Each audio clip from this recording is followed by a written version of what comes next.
You grew up thinking that all these events in human history are recorded.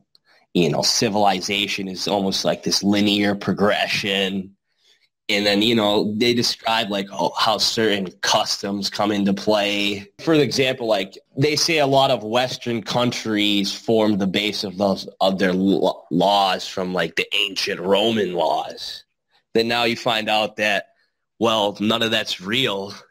So and then you're just like, well, where does the idea of government come from? Because we were taught that like, oh, the Senate is from the ancient Roman Republic and all this stuff. And then now it's just like, well, it's not true. So kind of just like, you just kind of had this like Jenga tower, you pull out that one stick and it comes collapsing. And I'm like, oh, I'm sitting here with all the pieces now. I think it's going to take probably a couple years before I adjust and create another framework that I mentally can operate through to understand the world. That is a terrific metaphor or analogy. The history hoax takes away one of those foundational Jenga pieces. The whole thing comes collapsing down. I'm going to steal that, if that's cool with you. I'll give you credit, of course, but I'm stealing that one. You're probably in a fortunate position because you're still relatively young. You haven't built up an entire counter framework based on lies. And by that I mean you've got the general mythos of the masses. History's been here for thousands of years. Civilization goes back thousands of years and all this kind of thing. And so when people get into alternative ideas, they tend to build up a counter framework in their mind, whether it's to do with ancient aliens or any of these kinds of things, right? And so what happens is the history hoax ruins the counter narratives just like it ruins the official narrative, you see? So what I think tends to happen is people who've been here for a long time, who've built up their own counter narrative, when they lose these Jenga pieces down the bottom, they still try and reinforce it with other tools. They're like, no, I can still hold on to this.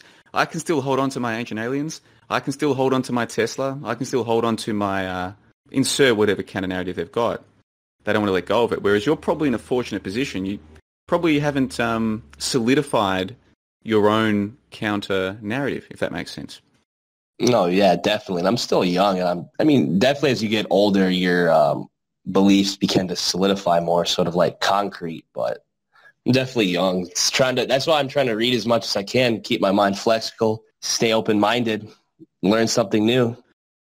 Anybody who is skeptical, and I mean truly skeptical, as in let's check the sources, is going to find themselves undoing people's beliefs. And again, that Jenga analogy is perfect. The skeptic is the one who is taking out and not because he wants to, okay? I'd be happy if ancient Egypt was real. I think the story of ancient Egypt, for one example, it's a pretty cool story. Whole bunch of dudes working together in the desert thousands of years ago, building pyramids with pharaohs overwatching the whole group. I mean, those are pretty cool stories. I'd love it if they were real.